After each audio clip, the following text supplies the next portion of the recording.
आप सब कैसे हो। आज हम लोग क्लास 10th का मोस्ट इम्पॉर्टेंट थ्योरम जिसका नाम है बीपीटी या थेल्स परिमेय, और बच्चों इसको हिंदी में बोलते हैं आधारभूत समानुपातिकता परिमेय, जिसका स्टेटमेंट है बच्चों, अगर बीपीटी का स्टेटमेंट आएगा तो इसी पूरे स्टेटमेंट को क्या करना पड़ेगा, लिखना पड़ेगा। जो कि ये स्टेटमेंट है बच्चों, यदि किसी त्रिभुज की एक भुजा के समानांतर अन्य दो भुजाओं को भिन्न भिन्न बिंदुओं पर प्रतिच्छेद करने के लिए एक रेखा खींची जाए तो ये अन्य दो भुजाओं को एक ही अनुपात में विभाजित करती है। ध्यान रखें बच्चों, अगर बीपीटी का स्टेटमेंट आएगा तो इसी पूरे लाइन को लिखना पड़ेगा। इसका क्या क्या नाम है बच्चों? पहला जो नाम है बीपीटी, और हिंदी में बोलते हैं इंग्लिश में इसको बोलते हैं बच्चों बेसिक प्रोपोर्शनल थ्योरम, और एक और इसका नाम है बच्चों थेल्स परिमेय। क्या नाम है? थेल्स थ्योरम, और हिंदी में बोलेंगे बच्चों थेल्स परिमेय। और हिंदी में एक और इसका नाम है आधारभूत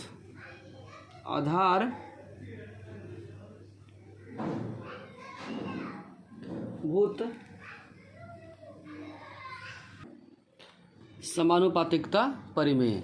अब बच्चों इस स्टेटमेंट को क्या करेंगे, हम लोग ड्राइंग बनाएंगे, एक त्रिभुज बनाएंगे। लिखा हुआ है यदि किसी त्रिभुज में, तो एक त्रिभुज बनाएंगे बच्चों। इसमें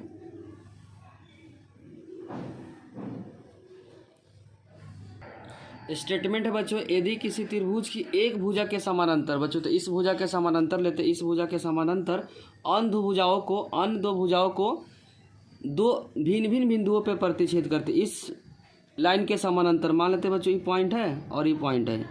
ध्यान रखिए जो लाइन के क्या है, समानांतर है। लिखा हुआ भिन्न भिन्न बिंदुओं को प्रतिच्छेद करने वाली एक ही रेखा खींची जाए तो अन्य दो भुजाओं को एक ही अनुपात में कट करेगा। मतलब इस रेशियो क्या होगा, बराबर होगा। यही क्या बच्चों बीपीटी का स्टेटमेंट है। नेमी करते A B C D E. इसमें क्या करेंगे बच्चों, रचना से मिला देंगे इस बात को। रचना में हम लोग क्या करेंगे, लिखेंगे, फिर डी को सी से मिला है और यहाँ पे परपेंडिकुलर खींच रहा बच्चों। इस सभी बात को किस में लिखेंगे, रचना में। यहाँ 90 डिग्री का सिंबल बना देते हैं। 90 का सिंबल बच्चों, भी 90 का सिंबल है। यहाँ पे कर देते एम और यहाँ पे कर देते एन। अब हम लोग क्या करेंगे बच्चों, पहले गिवन पार्ट को लिखेंगे।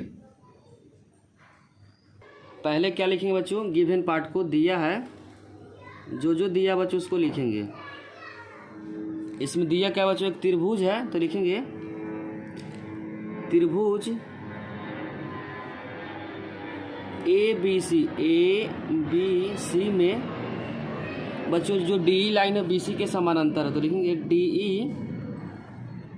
जो लाइन है बीसी के समांतर है, और जो डी बिंदु है बच्चों ए बी को, डी के बारे में लिखेंगे डी बिंदु ए बी पर स्थित है तथा ई बिंदु किस पे स्थित है बच्चों, एसी पे। तो लिखेंगे एसी पर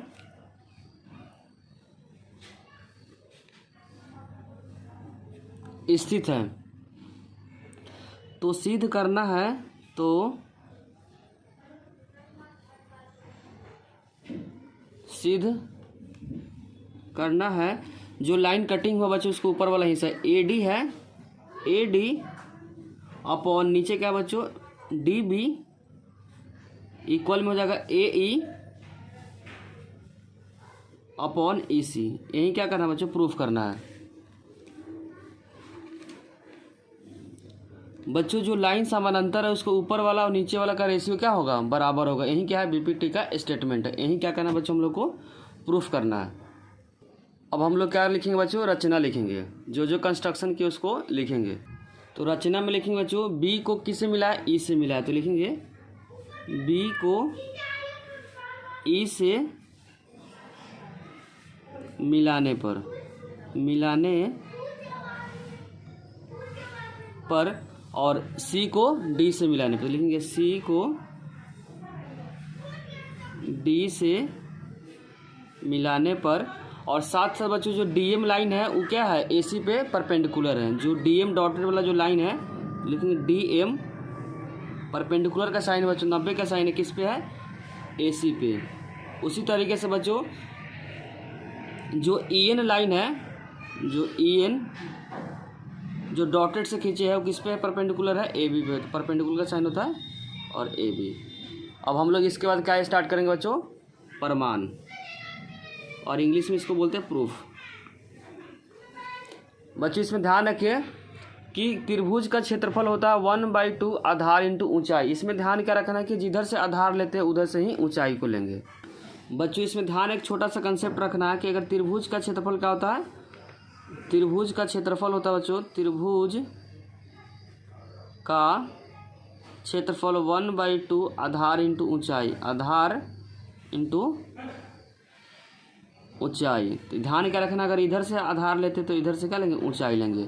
अगर मान लो बच्चों इसी ट्रायंगल में अगर इधर से आधार लेते तो इधर से ऊंचाई लेंगे। इसमें ध्यान क्या रखना है कि जिधर से आधार लेते उधर से ही क्या लेंगे, ऊंचाई लेंगे। अगर इधर से आधार लेंगे तो इधर से ऊंचाई लेंगे। इसी कंसेप्ट को बच्चों हम लोग क्या करेंगे, इसमें यूज करेंगे।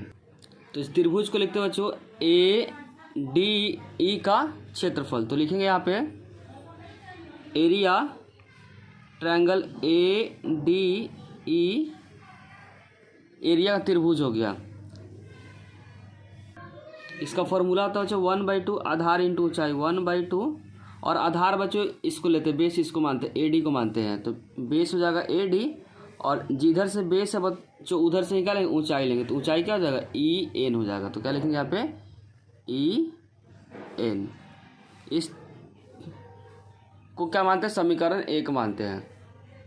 उसी तरीके से बच्चों बीडी को लेते हुए क्या बनाएंगे, त्रिभुज बनाएंगे। तो बीडी को लेते हुए जो त्रिभुज बन रहा है बच्चों, जिसका नाम है बी डी, और इसका नाम क्या हो जाएगा, बी डी ई। तो लिखेंगे area triangle B D E हो जाएगा 1/2, इसको बेस मानते हैं बी डी क्या हो जाएगा, बेस हो जाएगा। तो ऊंचाई क्या हो जाएगा बच्चों, इसको जब बढ़ाना पड़ेगा, जब इसको बढ़ाएंगे तो ऊंचाई क्या हो जाएगा, सेम हो जाएगा, और ऊंचाई क्या हो जाएगा, ई एन हो जाएगा। क्या हो जाएगा बच्चों, ई एन। अगर ऊंचाई लेने में डाउट होगा तो बच्चों कमेंट सेक्शन में उसे जरूर लिखिए कि हाइट को कैसे हम लोग सेम कर दें, क्योंकि बच्चों इस बेस को क्या कर दिए, बढ़ा दिए। अब बेस और हाइट के बीच हमेशा क्या होता है, 90 डिग्री होता है। इस बेस को बढ़ा दिए, उसके बाद क्या कर दिए, बेस और हाइट के बीच हमेशा 90 डिग्री होता है। तो यहाँ पे क्या है, 90 डिग्री बन रहा है। अब इन दोनों को क्या करेंगे बच्चों, दोनों समीकरण को डिवाइड कर देंगे। तो यहाँ लिखेंगे समीकरण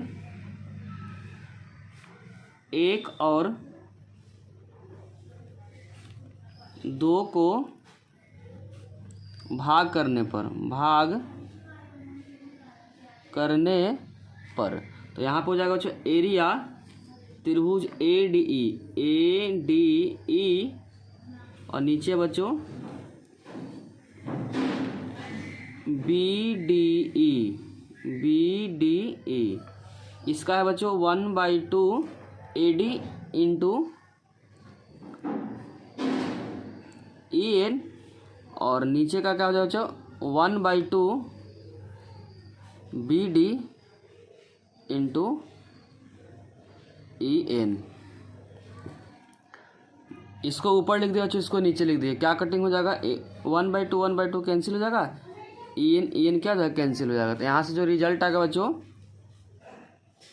ए डी अपॉन बी डी, इसको इक्वेशन क्या मान लेते हैं, ए मान लेते हैं।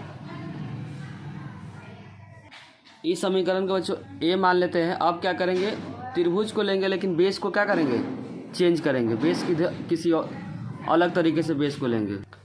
अब क्या करेंगे बच्चों, फिर से त्रिभुज को लेते हैं ए डी ई, लेकिन इस बार बेस बच्चों इधर से लेंगे। किधर से लेंगे, पहले बार बेस इधर से लिए थे, अब बेस किधर से लेंगे बच्चों, इधर से लेंगे। अब बेस क्या लेंगे, ए ई, और हाइट क्या हो जाएगा बच्चों, बेस और हाइट के बीच हमेशा 90 डिग्री होता है, तो हाइट हो जाएगा डी एम। फिर से त्रिभुज को लिखते हैं बच्चों area triangle A D E. इस वाले लेकिन बच्चों बेस को क्या करेंगे, चेंज करेंगे। बेस हम लोग ले रहे हैं ए ई को, ए ई, और ध्यान रखें बच्चों बेस और हाइट के बीच हमेशा होता है 90 डिग्री। तो यहाँ पे 90 बन रहा है बच्चों, इसका नाम क्या है, डी एम है। तो यहाँ पर हो जाएगा डीएम। इस समीकरण का नाम रख देते हैं 3। अब उसी तरीके से इसी को लेते हुए जो त्रिभुज बन रहा बच्चों, इसी के लेते हुए जो त्रिभुज बन रहा उसका नाम है DEC। एक बार बेस इसको लिए, एक बार बेस बच्चों इसी को लेते हुए जो त्रिभुज बन रहा उसका नाम है DEC। तो लिखेंगे एरिया ट्रायंगल DEC 1/2 बेस बच्चों फिर से इसी को लिए है, क्या लिए इसी को, और इसी को क्या करेंगे बढ़ाएंगे, तो बढ़ाने के बाद जो बेस और हाइट के बीच जो एंगल आएगा वो क्या आएगा, DM आएगा, फिर से DM आएगा। ध्यान यही रखना बच्चों, बेस और हाइट के बीच हमेशा एंगल क्या होता है, 90 डिग्री होता है। तो हम लोग बेस को क्या कर दिए, बढ़ा दिए, और बढ़ाने के बाद क्या कर दिए, 90 जहाँ पे होगा उसी को क्या ले लिए, हाइट ले लिए। फिर से क्या करेंगे बच्चों, समीकरण 3 और 4 को भाग करेंगे। तो लिखेंगे यहाँ पे समीकरण 3 और 4 को भाग करने पर, तो यहाँ पर हो जाएगा बच्चों एरिया ट्रायंगल ADE और नीचे क्या बच्चों ट्रायंगल DEC, क्या है DEC। इधर क्या बच्चों 1/2 AE इंटू DM, क्या है, और इधर नीचे क्या बच्चों 1/2 EC इंटू DM। 1/2 कैंसिल हो जाएगा, DM से DM कैंसिल हो जाएगा, क्या बचेगा बच्चों AE/EC बचेगा, क्या बचेगा AE/EC। और यहाँ पे लिख देंगे बच्चों एरिया ट्रायंगल ADE और नीचे बच्चों एरिया ट्रायंगल DEC। यहाँ इक्वल का साइन बच्चों, इस समीकरण को B लेते हैं बच्चों। अब समीकरण A वाले इक्वेशन को जस्ट इसके नीचे लिखते हैं, फिर कंपेयर करेंगे A और B में। बच्चों जो इक्वेशन A और इक्वेशन B में हम लोग चेक कर रहे हैं कि एरिया ADE और एरिया AD ऊपर वाला मैच कर गया। बच्चों हम लोग को जो प्रूफ करना है AD/DB इक्वल में AE/EC। राइट साइड तो मैच कर गया, लेकिन राइट साइड इक्वल लिखने के लिए लेफ्ट साइड भी क्या करना पड़ेगा, इक्वल करना पड़ेगा। तो यहाँ पे ADE तो बराबर है, नीचे क्या बच्चों DEC, यहाँ पे BD, नीचे का एरिया क्या है चेंज है, तो नीचे एरिया को क्या करना पड़ेगा, बराबर करना पड़ेगा। तभी हम लोग क्या कर सकते हैं, किसी भी इक्वेशन का ध्यान है कि बच्चों लेफ्ट बराबर होता है, तभी हम लोग क्या लिखेंगे, राइट बराबर है। तो इस ट्रायंगल को इस ट्रायंगल को क्या करना पड़ेगा बच्चों, सेम करना पड़ेगा। एरिया DEC और एरिया BDE। और ध्यान रखें बच्चों, किसी भी ट्रायंगल का एरिया दो चीज़ों पर डिपेंड करता है। किस पे डिपेंड करता है, बेस पे और हाइट पे। तो हम लोग फिगर में देखेंगे DEC और BDE ट्रायंगल को। तो इसमें बच्चों BDE इस ट्रायंगल का बात हो रहा है बच्चों, इस ट्रायंगल का कलर कर देते हैं। और दूसरा DEC मतलब इस वाले ट्रायंगल का बात हो रहा है बच्चों। पेपर में कलर नहीं करना, हम समझाने के लिए बच्चों कलर कर रहा है। इसमें कॉमन क्या बच्चों, बेस क्या कॉमन है और हाइट क्या है, बराबर है। तो किसी भी ट्रायंगल का अगर बेस सेम है और हाइट बराबर है तो एरिया भी क्या होगा, बराबर होगा। अब इसी बात को बच्चों हम लोग क्या लिखेंगे कि बेस क्या सेम है और हाइट बराबर है तो एरिया भी क्या होगा, बराबर होगा। तो लिखेंगे बच्चों पहला ट्रायंगल क्या है, DEC। तो लिखेंगे ट्रायंगल DEC और दूसरा जो ट्रायंगल है बच्चों जिसका नाम है BDE, क्या है BDE में समान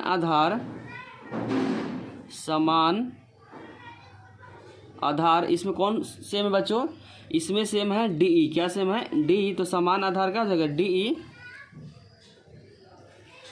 और ऊंचाई क्या है, बराबर है, ऊंचाई बराबर है। और ध्यान रखें बच्चों किसी भी ट्रायंगल का एरिया दो चीज़ों पे डिपेंड करता है, बेस पे और हाइट पे। बेस भी सेम है, हाइट भी सेम है, तो एरिया भी क्या होगा, सेम होगा। तो डायरेक्ट लिख सकते हैं DEC इक्वल में एरिया ट्रायंगल BDE। अब बच्चों लेफ्ट क्या होगा, बराबर होगा, तो राइट भी क्या होगा, बराबर होगा। तो राइट में क्या बच्चों AD/DB इक्वल में AE/EC। यही क्या करना था, प्रूफ करना था। अगर बच्चों वीडियो अच्छी लगी हो तो लाइक, कमेंट और सब्सक्राइब करना चैनल को ना भूलें। कोई भी डाउट हो तो कमेंट सेक्शन में उसे ज़रूर लिखें। बच्चों ध्यान रखें, बीपीटी हम लोग कब अप्लाई करेंगे उसका कंडीशन ध्यान रखें। बीपीटी का प्रूफ हो गया, अप्लाई कब करते हैं उसको ध्यान से समझे। कोई भी अगर ट्रायंगल गिवन रहेगा ए बी सी और यहाँ पे डी ई, पहला कंडीशन है बच्चों अप्लाई करने से पहले इसमें दिया होना चाहिए डी समानांतर बी सी का। अगर ई दिया है तभी हम लोग क्या कर सकते हैं, अप्लाई बीपीटी। तो यहाँ पे लिख सकते हैं अप्लाई बीपीटी। बीपीटी का कंसेप्ट क्या बच्चों, अगर समानांतर दिया रहेगा तभी हम लोग क्या कर सकते हैं, बीपीटी अप्लाई करेंगे। बीपीटी अप्लाई करने का तरीका क्या है, जो समानांतर लाइन के ऊपर वाला पार्ट, समानांतर लाइन के ऊपर वाला पार्ट और नीचे वाला पार्ट का रेशियो उसी तरीके से राइट में ए अपॉन ई सी क्या होगा, रेशियो क्या होता है बच्चों, बराबर होता है। इसको ध्यान से समझे। अप्लाई करने से पहले ही ध्यान रखना पड़ेगा कि समानांतर गिवन है या नहीं। अगर गिवन है तो हम लोग डायरेक्ट बीपीटी अप्लाई कर सकते हैं। बीपीटी में बच्चों थोड़ा सा एक्सपेंड करके भी क्वेश्चन दे देता है। अगर इसमें बच्चों इसमें क्या करेंगे, दोनों तरफ एक ऐड कर देंगे तो जो रिजल्ट आएगा उसको भी डायरेक्ट आप याद कर सकते हैं। दोनों तरफ क्या करेंगे बच्चों, 1 ऐड कर देंगे और उसके बाद जो रिजल्ट आएगा उस रिजल्ट को क्या करना है, याद रखना है। जब 1 दोनों तरफ ऐड करेंगे तो यहाँ पे एलसीएम लेंगे। तो यहाँ पे एलसीएम लेने का जो रिजल्ट आएगा, इसका नाम डीबी है, इसका रिजल्ट क्या आएगा बच्चों, ईसी आएगा। क्या आएगा, ईसी। तो यहाँ पर हो जाएगा ए डी, क्रॉस मल्टीप्लाई करेंगे तो यहाँ पर हो जाएगा डीबी। उसी तरीके से यहाँ ए ई हो जाएगा बच्चों, यहाँ पे ईसी हो जाएगा। और A D plus D B क्या होगा बच्चों, अगर ए डी में डी बी को ऐड कर देंगे तो जो रिजल्ट आएगा ए बी आएगा। क्या आएगा, अगर ए डी में डी बी को ऐड करेंगे तो क्या आएगा, ए बी आएगा। तो यहाँ पे लिखेंगे बच्चों ए बी, क्या हो जाएगा, A B upon D B. उसी तरीके से ए ई को और इसी में ऐड करेंगे तो जो रिजल्ट आएगा बच्चों, ए ई प्लस ई सी में अगर ऐड करेंगे तो क्या आएगा, ए सी आ जाएगा। क्या आ जाएगा, ए सी। तो यहाँ पर हो जाएगा ए सी अपॉन ए सी। इस रिजल्ट को बच्चों ध्यान रखिए, बीपीटी का क्या है, एक्सटेंशन है। कि ये भी क्या है बच्चों, बीपीटी का एक्सटेंशन है, इसको याद रखें। अब बीपीटी के कंसेप्ट पर कुछ क्वेश्चन को सॉल्व करेंगे। जैसे कि 6.2 का पहला क्वेश्चन बच्चों गिवन है। आकृति 6.17 का फर्स्ट क्वेश्चन है बच्चों। इसमें क्वेश्चन दिया है जो डी क्या है, समानांतर बीसी है। अगर डी समानांतर बीसी का है तो इसमें हम लोग क्या कर सकते हैं, अप्लाई कर सकते हैं बीपीटी। इसमें निकालना क्या बच्चों, ईसी फाइंड करना। क्या फाइंड करना है, ईसी फाइंड करना है। और जो दूसरा पार्ट है उसमें क्या निकालना है बच्चों, एडी निकालना है। तो हम लोग इस क्वेश्चन में क्या निकालेंगे बच्चों, ईसी निकालेंगे बच्चों। इसमें हम लोग को फाइंड करना है, ईसी फाइंड करना है। क्या फाइंड करना है, ईसी फाइंड करना है। और एक्सरसाइज क्या है, 6.2 का पहला क्वेश्चन है। क्या बच्चों, पहला क्वेश्चन है।